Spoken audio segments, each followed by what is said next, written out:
Hello दोस्तों, मेरा नाम अभय चक्रवर्ती है और आज हम पढ़ेंगे कर्नाटक राज्य। कर्नाटक राज्य में हम इसके तीनों वारों को देखेंगे। प्रथम कर्नाटिका, द्वितीय कर्नाटिका और तृतीय कर्नाटिका युद्ध। इसकी पिछली कक्षा में हम मैसूर, बैटल ऑफ मैसूर को पढ़ चुके थे। तो आइए आज देखते हैं कर्नाटक राज्य।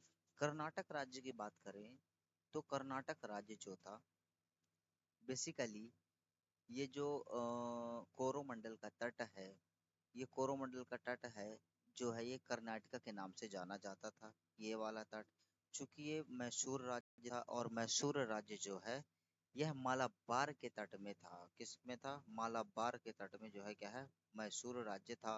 और जो कर्नाटका राज्य था यह जो है क्या है, ये वाले एरिया में था। इसकी राजधानी की बात करें तो कर्नाटका की राजधानी जो थी यह आरकाट थी, है ना।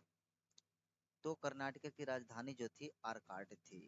चूंकि कर्नाटका ये हमारा भारत देश है और कर्नाटका जो राज्य यहाँ तक विस्तृत था, तो यहाँ पास दो कंपनियों के जो थे हेडक्वार्टर थे।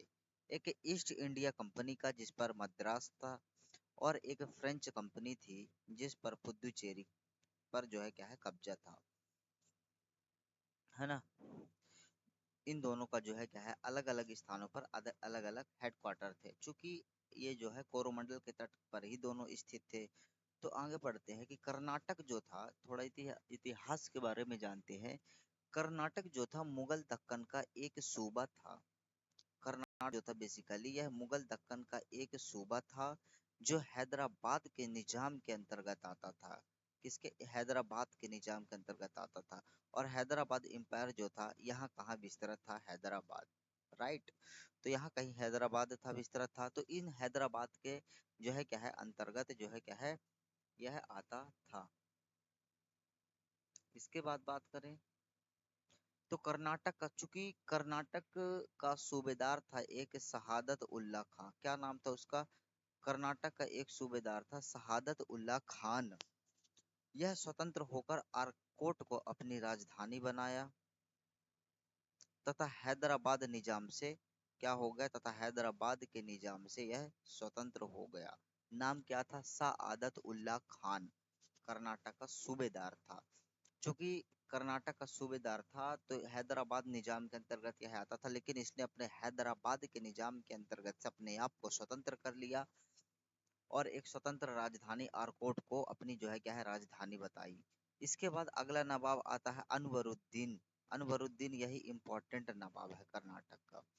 अनवरुद्दीन की बात करें तो अनवरुद्दीन आता है और इसके पश्चात और इसकी फिर जब अनवरुद्दीन की मृत्यु हो जाती है तो उसके उत्तराधिकारी संघर्ष जो है क्या है, कर्नाटका राज्य में छिड़ जाता है।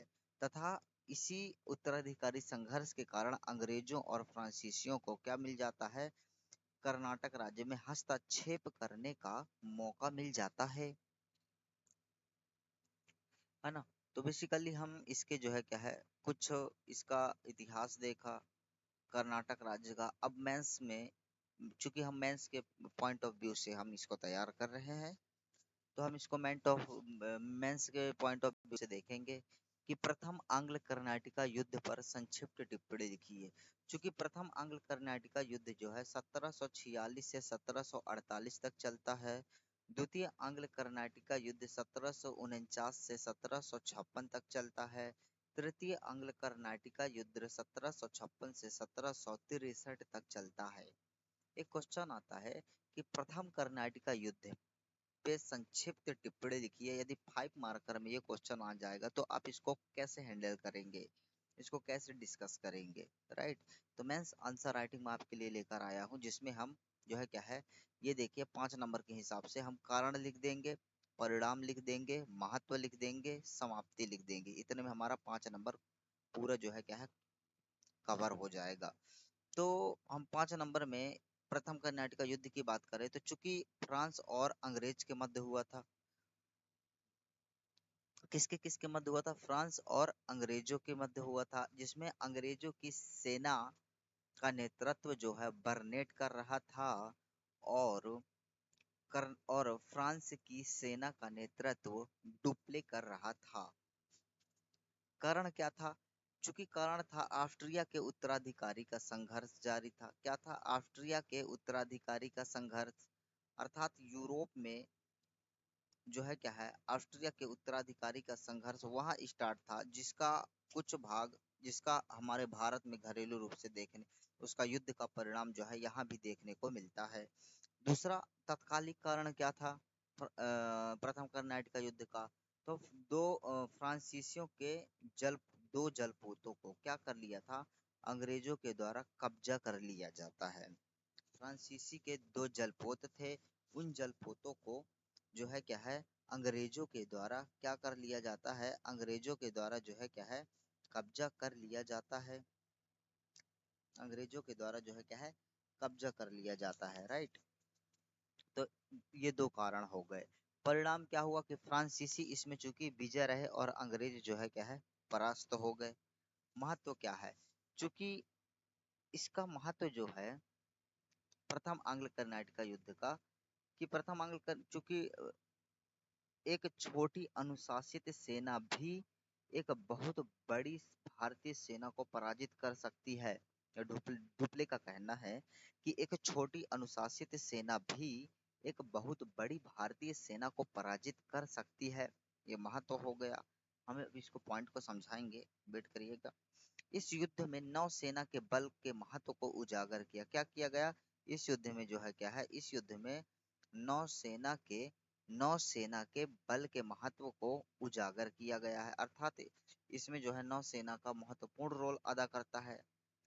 प्रथम आंग्ल कर्नाटक युद्ध में समाप्ति की बात करें तो एक्सला सापेल की संधि 1748 में, एक्सला सापेल की संधि 1748 में यह युद्ध समाप्त हो गया। अब इसको हम थोड़ा सा डिटेल में समझते हैं कि आखिर जो है क्या है, प्रथम आंग्ल कर्नाटक युद्ध की जो है क्या है, रणनीति कैसे बनी। चूंकि प्रथम आंग्ल कर्नाटक युद्ध जो था, हम पढ़ चुके हैं कि इसमें जो है क्या है, एक मद्रास पर ईस्ट इंडिया कंपनी का शासन था, आप लोगों को पता है, और पुदुचेरी पर फ्रेंच का जो है क्या है, हेडक्वार्टर था या वहां पर कब्जा था। ठीक है।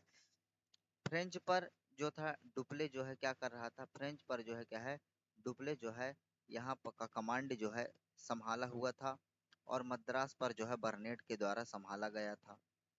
तो इन दोनों के मध्य युद्ध कैसे छिड़ा? चूंकि ईस्ट इंडिया कंपनी और जो फ्रांस है, एक कारण तो यही हो गया कि उत्तराधिकारी संघर्ष ऑस्ट्रिया में, जिसका परिणाम हमको भारत में भी युद्ध देखने को मिला। एक कारण ये हो गया। ठीक है। और दूसरा कारण था कि वही अंग्रेजों के द्वारा फ्रांसीसियों के दो जलपोतों को पर कब्जा कर लेना। दूसरा पॉइंट ये हो गया। ठीक। अब चूंकि क्या होता है कि जब प्रथम कर्नाटिका आंग्ल कर्नाटिका युद्ध की भूमिका बनती है, तो डुप्ले जो था डुप्ले जो था कर्नाटक का नवाब इस समय कौन था? तो कर्नाटक का नवाब जो था अनवरुद्दीन था। कौन था कर्नाटक का नवाब जो था इस समय? कर्नाटक का नवाब जो था क्या था? अनवरुद्दीन था। ठीक। अनवरुद्दीन था, पहली बात। दूसरी बात क्या है कि कर्नाटक का नवाब अनवरुद्दीन तो था, तो क्या करता है डुप्ले जो है, क्या करता है डुप्ले जो है डुप्ले जो है यह अनवरुद्दीन के पास जाता है, क्योंकि नवाब है अब कर्नाटक का। तो डुप्ले अनवरुद्दीन के पास जाता है, बोलता है राजा भैया आप हमारी सहायता कीजिए अंग्रेजों को खदेड़ने में। हो सकता है कि जीत के बाद हम आपको मद्रास भी वापस दे दें, मद्रास पर आपका कब्जा हो जाएगा, मद्रास को हम आपको दे देंगे, आप हमारी बस एक बार सहायता कर दीजिए। अनवरुद्दीन ने कुछ जवाब नहीं दिया। हो सकता है कि अंग्रेज जो है अनवरुद्दीन को भड़का दिए हों, तो उस समय जो है अनवरुद्दीन, याद रखना, अनवरुद्दीन डुप्ले की सहायता नहीं करता। तो फिर यहाँ पास एक मॉरिशस था। मॉरिशस में जो था, मॉरिशस में उस समय जो था कौन था? तो मॉरिशस में जो था ला बुरडाने था। कौन था? जो है क्या है, ला बुरडाने था। ला बुरडाने से डुप्ले आता है। डुप्ले बोल सहायता मांगता है। चूंकि ला बुरडाने के पास मॉरिशस पर था ये, है ना, 3,000 जो है थे, क्या थे, सैनिक थे। ला बुरडाने के पास 3,000 सैनिक थे। तो इन 3,000 सैनिकों के साथ यह मद्रास पर धावा बोल देता है। ला बुरडाने, कौन, ला बुरडाने मद्रास पर धावा बोल देता है और अंग्रेजों के मद्रास शहर को जल साइड से भी प्लस थल साइड से दोनों ओर से घेर लेता है। दोनों ओर से घेर लेता है तो अंग्रेज दहशत में आ जाते हैं और यह युद्ध जो है क्या है, ये हार जाते हैं। लेकिन हारने के बाद भी ये बोलते हैं बुरडाने से, बर्नेट बोलता बुरडाने से कि कि बुरडाने भाई, हमको जो है मद्रास राज्य वापस दे दो, इसके लिए हम कोई भी कीमत चुकाने के लिए तैयार है।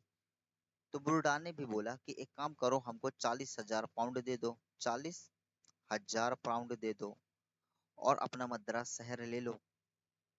तो 40,000 पाउंड लेकर अंग्रेजों से बुरडाने जो है क्या है, वापस आ गया अपने घर गांव। ठीक, जो है क्या है, वापस आ गया। अब क्या होता है, चूंकि अभी डिप्ले शांत नहीं बैठा था, जो है क्या है, डुप्ले जो है अभी शांत नहीं बैठा था। तो डुप्ले ने क्या किया, डुप्ले ने क्या किया कि इसने पैराडाइज के नेतृत्व में मद्रास पर पुनः आक्रमण किया। किसके, डुप्ले ने जो है क्या है, पैराडाइज के नेतृत्व में, किसके नेतृत्व में, इसका एक सेनापति था पैराडाइज, पैराडाइज के नेतृत्व में, पैराडाइज के नेतृत्व में क्या किया, पैराडाइज के नेतृत्व में एक सेना भेजी। और ये सेना कितनी थी, मात्र 930 सेना थे इसमें। पैराडाइज वाली नेतृत्व में डुप्ले के पास मात्र 930 सेना थी, 930 सेना थी।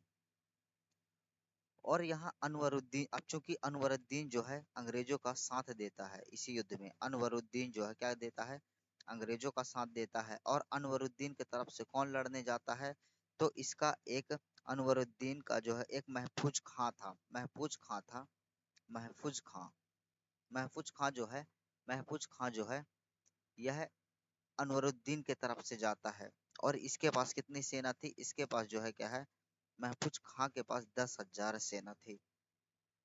10,000 सेना प्लस 930 सेना, फर्क देख रहे हैं आप, 10,000 सेना, ये 10,000 सेना प्लस 930 सेना। यहाँ डुप्ले का पैराडाइज लड़ता है और यहाँ से महफूज खान लड़ता है। और 900, मात्र 930 सेना जो है 10,000 सैनिकों को खदेड़ डालती है डुप्ले की। तो मैंने एक पॉइंट आपको यहाँ बताया था, कौन सा पॉइंट बताया था, याद करिए। पॉइंट ये था, पॉइंट ये था कि एक छोटी अनुशासित सेना भी बहुत बड़ी भारतीय सेना को पराजित कर सकती है, यह महत्व है डुप्ले की। डुप्ले की एक छोटी सेना थी 930 वाली और 10,000 अनवरुद्दीन की सेना थी, 10,000 है ना, अनवरुद्दीन की सेना को पराजित कर देती है। ये सबसे इम्पोर्टेंट बात है। इसका प्रथम आंग्ल कर्नाटक युद्ध का महत्व ये था, क्योंकि यह युद्ध जो था, इसी युद्ध के दौरान एक युद्ध होता है जिसको हम बोलते हैं सेंट थोमे का युद्ध। क्या बोलते हैं हम, इसी युद्ध के दौरान एक युद्ध होता है जिसे हम जो है क्या है, सेंट थोमे का युद्ध बोलते हैं। और इसी सेंट थोमन के युद्ध में अनवरुद्दीन जो है क्या है, पराजित हो जाता है। और ठीक है, और यह युद्ध जो है एक्सला सापेल की संधि के साथ 1748 में समाप्त हो जाता है। तो ये हो गया प्रथम आंग्ल कर्नाटक का युद्ध, जिसमें हमने यह 5 नंबर के की ओर से हमने कवर कर लिया। इसके बाद आता है एक्सला सापेल, 3 मार्कर में आ जाए कभी, एक्सला सापेल की संधि क्या है।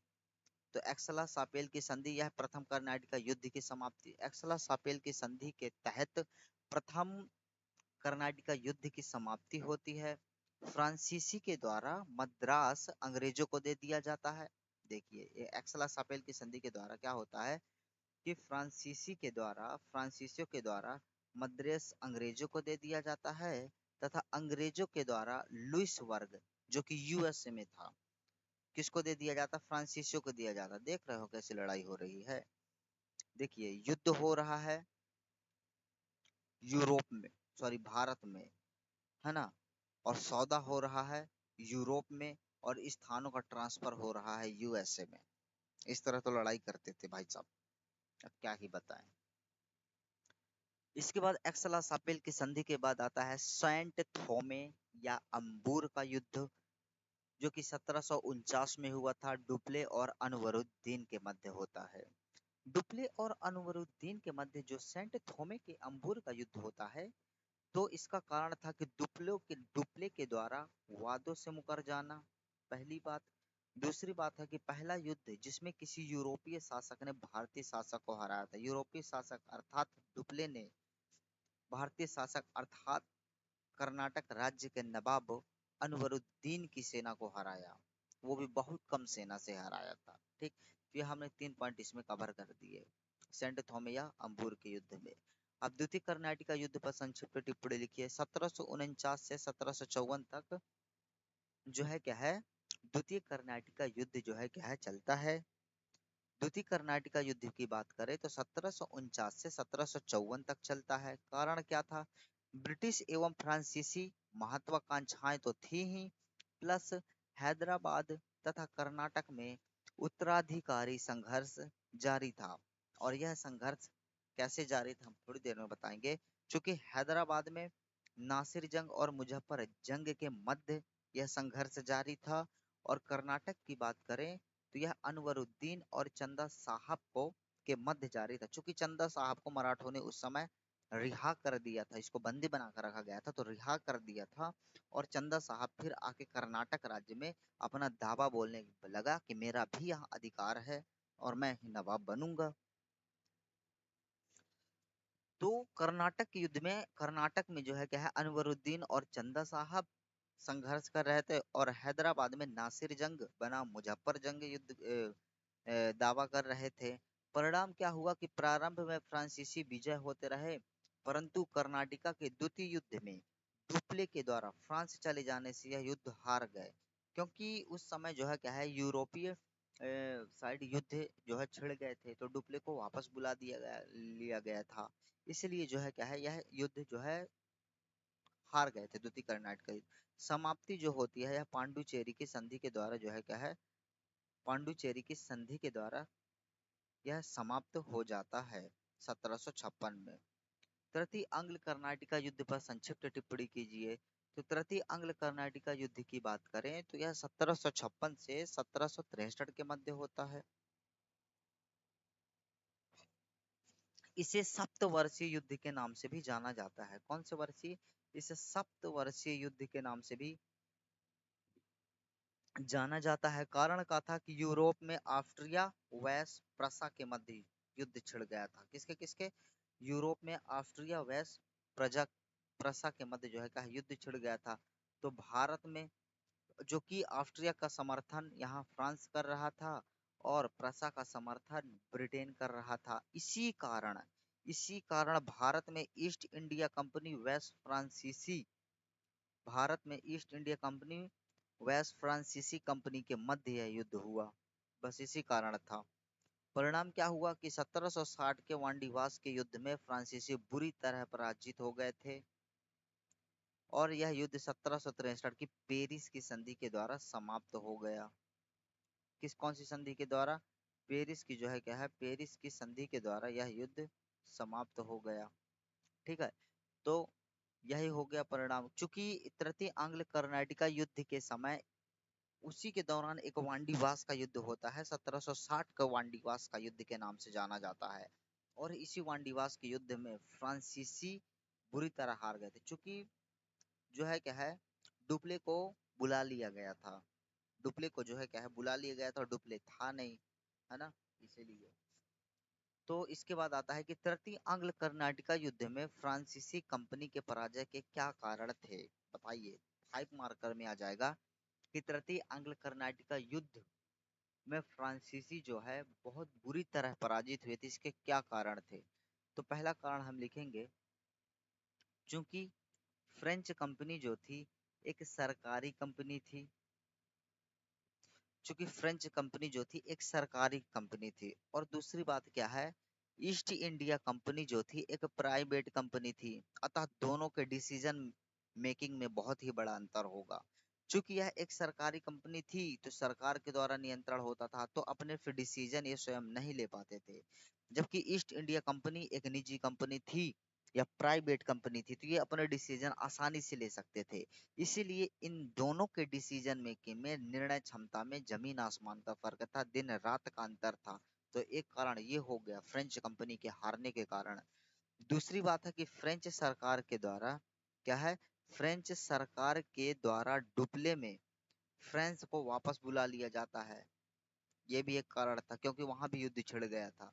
फ्रांस का यूरोपीय युद्ध में उलझना, ये भी एक कारण है कि भारत पर उतना ध्यान न देना या नजरअंदाज करना, और फ्रांस का यूरोप में युद्ध में उलझ जाना, जिसके कारण ईस्ट इंडिया कंपनी से फ्रांसीसी कंपनी को बुरी तरह हारना पड़ा।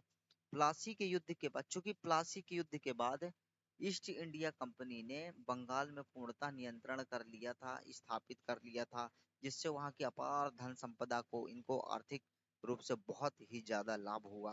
तो ये भी एक कारण था। तो हमने देख लिया कि तृतीय एंग्लो कर्नाटिक युद्ध में फ्रांसीसी कंपनी के पराजय क्या कारण थे। 4 पॉइंट 5 पॉइंट जो भी हैं इनको देख लिया, है ना। इतने में आपके लिए सफिशियंट है। तो दोस्तों, आप लोगों को वीडियो कैसे लगी, आशा करता हूँ आप लोगों को वीडियो पसंद आई होगी। तो लाइक करें, शेयर करें, कमेंट करें कि कैसे जो है क्या है मेरी वीडियो आप तक पहुंचकर अच्छी लग रही है या नहीं लग रही है। धन्यवाद।